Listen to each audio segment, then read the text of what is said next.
નમસ્કાર, કેમ છો? જય શ્રી કૃષ્ણ મારા વહાલા વિદ્યાર્થી મિત્રો. મારું નામ છે જયેશ રાઠવા અને તમે જોઈ રહ્યા છો નચિકેત સ્ટડી. મિત્રો, આપણે શીખી રહ્યા છે ચેપ્ટર નંબર 6 ત્રિકોણ, અને એમાં મિત્રો આપણે પ્રેક્ટિસ વર્કનું સોલ્યુશન કરી રહ્યા છે, જેમાં આપણે ગયા વિડીયોમાં થોડીક એની બેઝિક થિયરી સમજેલા કે ભાઈ સમરૂપ આકારો કોને કહેવામાં આવે અને એકરૂપ આકારો કોને કહેવામાં આવે, અને તે પરથી આપણે સ્વાધ્યાય 6.1 ને પણ મિત્રો ખૂબ જ જોરદાર રીતે પૂરું કરાવેલું. બધાએ મિત્રો વિડીયો જોયો હશે, એકવાર વિડીયો જોઈ લેજો. જો તમે વિડીયો નથી જોયો, તમને મિત્રો બધો જ કોન્સેપ્ટ ક્લિયર થઈ જશે. બરાબર છે. હવે આપણે આ વિડીયોની અંદર સ્વાધ્યાય 6.2 ની શરૂઆત કરવાની છે. પણ મિત્રો, આપણે સ્વાધ્યાય 6.2 ની શરૂઆત કરતા પહેલા થોડીક એની થિયરી છે ને, એ તમને થિયરી સમજાવી દઈશ, એટલે તમને સ્વાધ્યાય 6.2 આખું આવડી જશે. અને મિત્રો, આમાંથી જે દાખલા પૂછાય છે તમને એક્ઝામમાં, એ મિત્રો ખૂબ જ સરળ છે, ઇઝીલી આવડી જાય એવા છે. માત્ર તમારે થોડોક નાનો અમથો કોન્સેપ્ટ મોડે કરવો પડે. અને મિત્રો, એ છે સમપ્રમાણતાનો મૂળભૂત પ્રમેય. બરાબર છે. તમારે બધાએ પ્રમેય તો મોડે કરવાનો જ છે, બધાએ તમારે પ્રમેય તો યાદ કરવાનો જ છે. પણ મિત્રો, એ પ્રમેયમાં જે સાબિતી આપણે કરીએ છીએ, એ સાબિતી પરથી જ આપણે કેટલાક દાખલાઓને પણ ગણવાના હોય છે. તો એ આપણે મિત્રો આજના વિડીયોમાં કરવાના છે.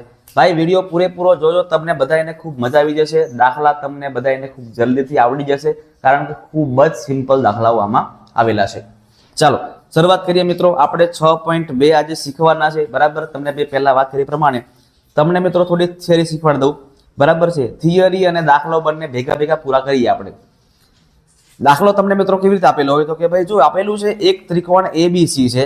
ત્રિકોણ એબીસી માં પી અને ક્યુ અનુક્રમે એબી અને એસી પર આવેલા બિંદુઓ છે. આવું સિમ્પલ આપણને કીધું છે. જો બતાવું. હવે તમને મિત્રો જો થિયરી સમજાવું છું, થિયરી શું છે ખરેખર તો જોજો મિત્રો. કોઈ ત્રિકોણ હોય, સમજો કે આ ત્રિકોણ છે. બરાબર છે. આ ત્રિકોણમાં મિત્રો, આ ત્રિકોણ એબીસી છે. આ ત્રિકોણ કયો છે? એબીસી છે. હવે મિત્રો, આ ત્રિકોણ એબીસી ની અંદર એબી નું મધ્ય બિંદુ તમે ગોતો ને, તો એબી ની વચ્ચે આવેલું બિંદુ અહીંયા પી છે, અને એસી ની વચ્ચે આવેલું બિંદુ સમજો કે અહીંયા ક્યુ છે. ક્લિયર છે? તો મિત્રો, હવે જ્યારે આપણે બંનેને કરી દઈએ ભેગા, તો અહીંયા મિત્રો ત્રિકોણ એબીસી ની અંદર, ત્રિકોણ એબીસી માં આ જે પીક્યુ રેખા છે એ અને આ જે બીસી રેખા છે એ જો સમાંતર હોય, શું કહું છું? જો સમાંતર, એટલે કે પીક્યુ એ સમાંતર હોય બીસી, આ જે વચ્ચે મિત્રો લાઈન બે કરે ને, એને આપણે સમાંતરનું નિશાની કહેવામાં આવે. સમાંતર એટલે શું ખબર છે? સમાંતર એટલે મિત્રો એવી બે રેખાઓ કે જે બાપ જન્મારે ક્યારેય ભેગી થવાની નહીં, એ જિંદગીમાં ક્યારેય ભેગી થવાની નહીં, એવી રેખાઓને મિત્રો શું કહેવામાં આવે? સમાંતર રેખાઓ. પણ રહેશે બંને પાછી ભેગી જ. તમે જો મારા હાથ, આ હાથ આટલો વળે છે તો આ હાથ પણ આટલો જ વાળવું પડશે, પણ ક્યારેય બંનેને મારે ભેગા કરવાના છે નહીં. તો મિત્રો, આને સમાંતર રેખાઓ કહેવામાં આવે છે. તો એક પીક્યુ અને બીસી જો સમાંતર રેખાઓ હોય તો મિત્રો એના પછી સૂત્ર કેટલાક બને છે? ઉપરની બાજુ ના છેદમાં નીચેની બાજુ, સેમ વસ્તુ ઉપરની બાજુ ના છેદમાં નીચેની બાજુ. બરાબર છે. જોજો, એટલે કે ઉપરની બાજુ એપી એના છેદમાં પીબી બને, અને એવી રીતે એક્યુ એની બાજુમાં એની નીચે છેદમાં કોણ છે? ક્યુસી, તો અહીંયા ક્યુસી બને. આ બંને કેવા હોય છે મિત્રો? આ બંને સરખા હોય છે. આનો ગુણોત્તર કેવો મળે છે? આપણને સરખો જ મળશે. બરાબર છે. એવી રીતે મિત્રો બીજું બની શકે. હવે નાની બાજુ અને આખી બાજુ, નાની બાજુ અને આખી બાજુ લઈએ તો એપી જોજો, અહીંયા એપી ના છેદમાં એબી કરવાનું અને એક્યુ ના છેદમાં એસી કરવાનું, તો પણ ચાલે. લખી શકીએ આપણે? હા, બિલકુલ લખી શકીએ. જોજો, એટલે કે એપી એના છેદમાં આખી બાજુ એટલે એબી, અને આ બાજુ એક્યુ એના છેદમાં આખી બાજુ એટલે એસી. આવું પણ લખી શકીએ, આવું પણ સાબિત થાય, હે ને? હવે નીચેની બાજુ આખી બાજુ, નીચેની બાજુ આખી બાજુ, એવું પણ થઈ શકે. હા, થઈ શકે ને? બરાબર છે. તો નીચેની બાજુ કોણ છે? અહીંયા પીબી ના છેદમાં એબી અને ક્યુસી ના છેદમાં પણ એબી. પીબી ના છેદમાં એબી, એવી રીતે ક્યુસી એના છેદમાં એસી. આ બંને પણ કેવા છે? સરખા છે. એટલે મિત્રો, આપણે 6.2 માં આટલો જ કોન્સેપ્ટ કરવાનો છે. આટલી વસ્તુ આપણે કરશું ને તો 6.2 અને એમાં આવતા દાખલાઓ બધા આપણે સોલ્વ કરી શકીશું. અને મિત્રો જોજો, જ્યારે બે રેખાઓ સમાંતર હોય તો આવા આપણને ગુણોત્તરો પણ કેવા મળે છે? સરખા મળે છે. અને જો ગુણોત્તરો આપણને આવા સરખા મળે, મતલબ કે બાજુ કેવી હશે? બંને સમાંતર હશે. બધા એને ક્લિયર થઈ ગયું હોય તો પછી આપણે હવે આગળ કૂદકો મારીએ. બરાબર છે? ચાલો અત્યારે આપણે આને આવું રહેવા દઈએ છીએ, કારણ કે આપણને કામ જ લાગવાનું છે. હવે મિત્રો જોજો, આપણને અહીંયા એ બી એસી પર આવેલા બિંદુઓ પીક્યુ આપેલા છે, તો પીક્યુ અને બીસી સમાંતર છે કે નહીં એ આપણે બતાવવાનું છે, ઊંધું કરવાનું છે. આપણને મિત્રો બધાય માપ આપેલા હશે અને બધાય માપને આપણે ચેક કરવાનું કિંમત મૂકીને, અને પછી મિત્રો આપણે જો બંને સરખા આવતા હોય તો પછી સમાંતરમાં હશે, બંને અલગ અલગ આવતા હોય તો પછી સમાંતરમાં નહીં હોય. બરાબર છે? એટલે આકૃતિને આપણે કોપી કરી લઈએ, બધી જગ્યાએ ભાઈ કામ આપણને લાગશે. ચલો આપણે ત્યાં સૂત્રને અહીંયા મૂકી દઈએ છીએ. આગળ દાખલા નંબર આપણે 1 પર પહોંચી જઈએ છીએ મારા ભાઈઓ બહેનો. ચલો અહીંયા પેસ્ટ મારી દઈએ છીએ આકૃતિને. જોજો હવે આપણને મિત્રો કઈ વસ્તુ અહીંયા આપેલી છે તો આકૃતિમાં લખી દેવાની. એપી આપણને આપ્યા છે કેટલા? 12. પીબી આપણને આપ્યા છે 8. એક્યુ આપણને આપ્યા છે 15 અને ક્યુસી આપણને આપ્યા છે 10. હવે આપણે સૂત્ર મૂકી દેવાનું. જોજો અહીંયા શું સૂત્ર બનશે તો કે જો એપી ના છેદમાં પીબી અને એક્યુ ના છેદમાં ક્યુસી. અત્યારે વચ્ચે આપણે બરાબર કરી દઈએ છીએ, પછી જોઈએ આગળ બરાબર આવે છે કે ભાઈ નથી આવતું, એટલે ડાબા બરાબર જબા આવે છે કે નથી આવતું. ચલો એપી ની કિંમત મારા ભાઈઓ બહેનો 12 છે, પીબી ની કિંમત 8 છે, એવી રીતે એક્યુ ની કિંમત 15 છે અને ક્યુસી ની કિંમત 10 છે. આના ભાઈ ભાગલા પાડીએ તો આપણને ખબર પડે, એના વગર કઈ ખબર પડશે નહીં. ચલો આપણે થોડુંક અલગથી કરી દઈએ. ચલો હવે પાડીએ છીએ આના ભાગલા. જો આના ભાગ શું પડે તો કે ભાઈ 4 તરી 12 પડે અને આ 8 ના ભાગ પડે 4 દુ 8. એવી રીતે આના ભાગ પડે 5 તરી 15, આના ભાગ પડે 5 દુ 10. જે ઉડે છે એને કાપો ભાઈ, ઉડે છે એને ઉડાવવાનું છે. આ 4 4 ઉડી જાય, આ બાજુ 5 5 ઘરે જતા રહે તો શું વધશે? 3/2. આ બાજુ સાઈડ પર વધે છે અને આ બાજુ પણ 3/2 જ વધે છે. મતલબ કે બંને કેવા છે ભાઈ બરાબર છે. અને મિત્રો બંને બરાબર હોય એટલે ડાબા બરાબર જબા, શાંતિ લખી દેવાનું, ડાબા બરાબર જબા. અને બંને ગુણોત્તરો સરખા હોય તો ભાઈ આપણી રેખાઓ પીક્યુ અને બીસી પણ કેવી છે? સમાંતર છે. આવું સાબિત કરવાનું થાય છે. બરાબર? જો ગુણોત્તર સરખા નથી મળતા ને તો સમાંતર નથી એવું લખી દેવાનું, બસ બીજું કંઈ નહીં કરવાનું. ચાલો હજી એક પ્રેક્ટિસ કરી જોજો. હજી એક પેલા આકૃતિ નાખી દઈએ. અહીંયા આકૃતિને અહીંયા ઠપકાર દેવાની છે આપણે અને કિંમતો મૂકીએ આપણે. ચલો કિંમતો મૂકીએ છીએ. એપી બરાબર અહીંયા એ પાસે આ વખતે 15, પીબી એ પાસે આપણને 9, એક્યુ આપણને આપેલા છે 18 અને ક્યુસી આપણને આપ્યા છે 12. સૂત્ર મૂકી દઈએ. બરાબર? સૂત્ર શું છે આપણું તો કે પહેલું ઉપરની બાજુ નીચેની બાજુ, એટલે કે પીક્યુ એપી અને પીબી બરાબર એક્યુ અને ક્યુસી. કિંમતો મૂકે. એપી ની કિંમત 15, પીબી ની કિંમત 9, એવી રીતે એક્યુ ની કિંમત 18 અને ક્યુસી ની કિંમત 12.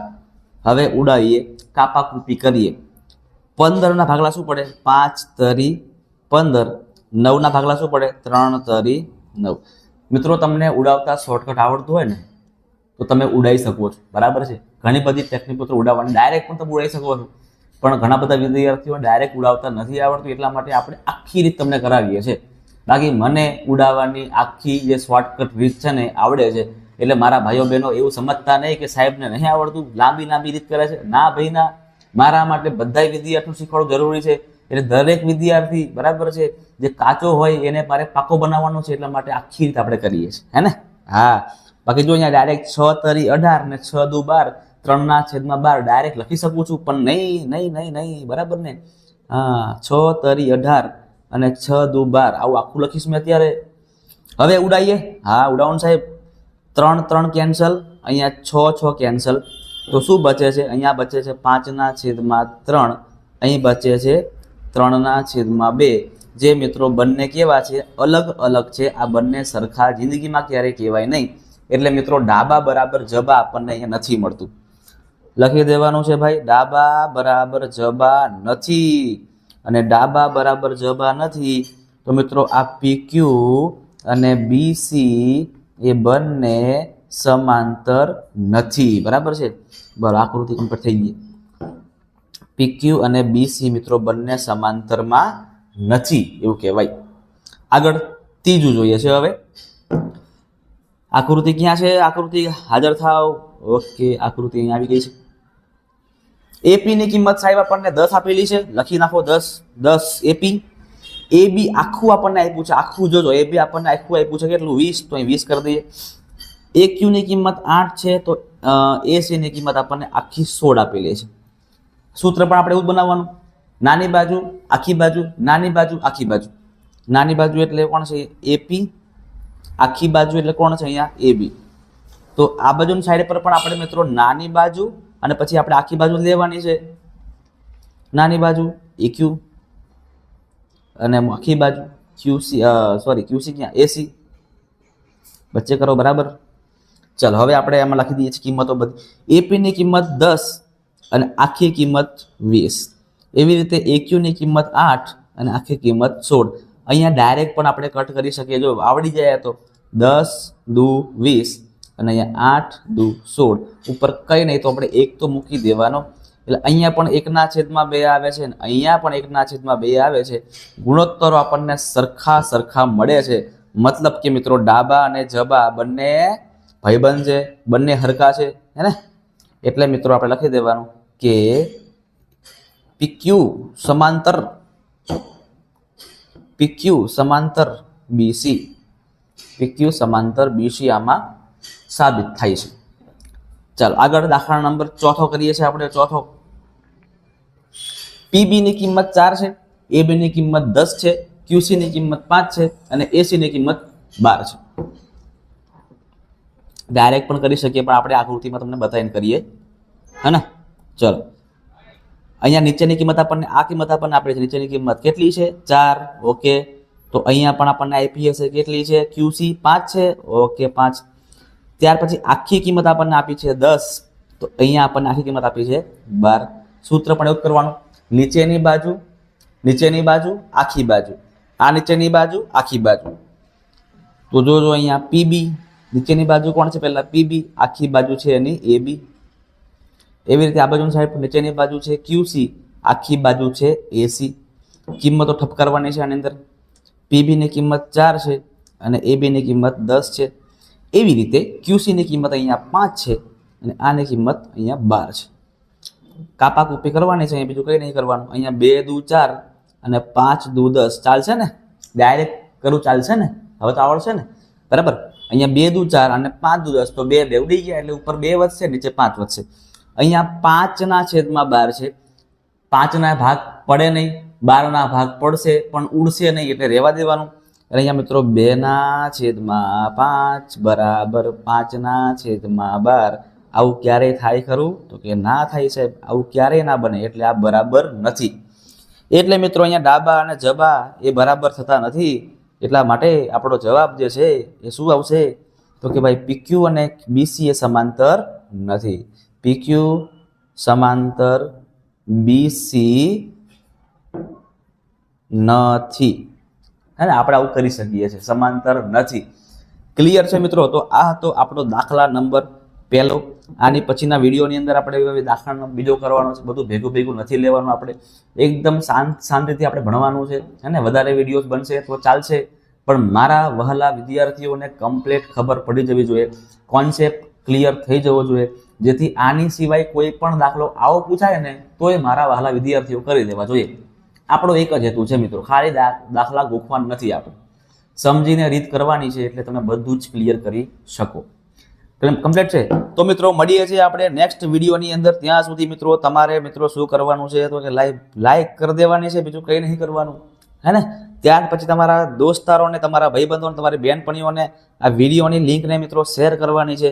અને જો તમે ચેનલ પર નવા છો તો મિત્રો ચેનલને ખાસ સબસ્ક્રાઇબ નામનું બટન જે તમને આપેલું છે લાલ કલરનું, એને મિત્રો પ્રેસ કરી દેવાનું છે. અને બાજુમાં છે ને એક નાનો અમથો બેલ છે, એને વગાડીને આપણે ભાગવાનું છે. મળીએ છે નેક્સ્ટ વિડીયોની અંદર.